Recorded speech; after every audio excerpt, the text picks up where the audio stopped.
of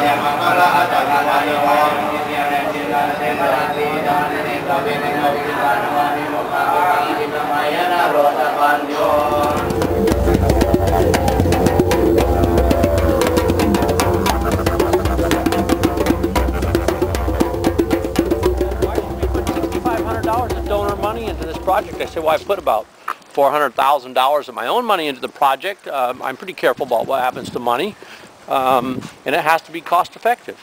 So, you know, if you say $6,500, send it to Thailand. I say, what if I can turn that into $1 million, send to Thailand? You're going to overturn the missionaries with $6,500 bucks? I'm here with Matthew McDaniel. I want to get my reflection out of the board there. And we're here at the University of Oregon, and we're going to discuss why the university gave Paul White Lewis a PhD for writing a thesis on the sterilization of indigenous women. Why do you think that is? Well, I think it was a mindset that must be here at the university to make it okay to sterilize Akha women and get your thesis off of. White missionary. Okay, whose office are we going to? Frohnmeyer's. Frohnmeyer's. What does he do? Who is he? He's the president of the university. All right, and we're going to talk to him about the sterilization? Thesis, sterilization. Yes. Okay, cool. Let's go see him.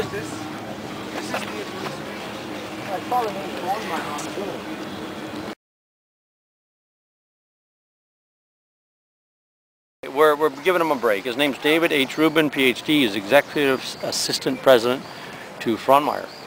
And I asked him that the PhD of Paul White Lewis be rescinded and that the thesis be pulled off the shelves. And I could have gone on to ask him for an apology, but I'm sure he'll be glad to make an apology after he gets done doing the other two, because there'll be a little bit of work.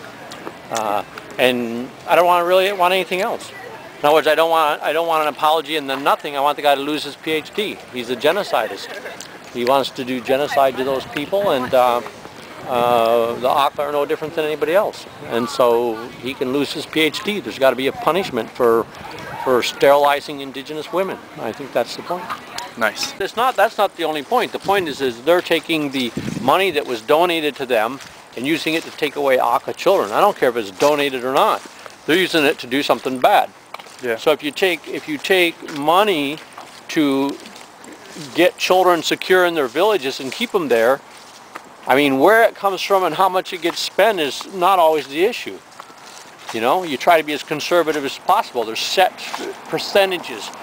74% into the project, 11% into fundraising efforts, 7% into admin costs.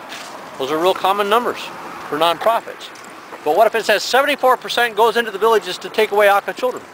Someone should get bent out of shape about that.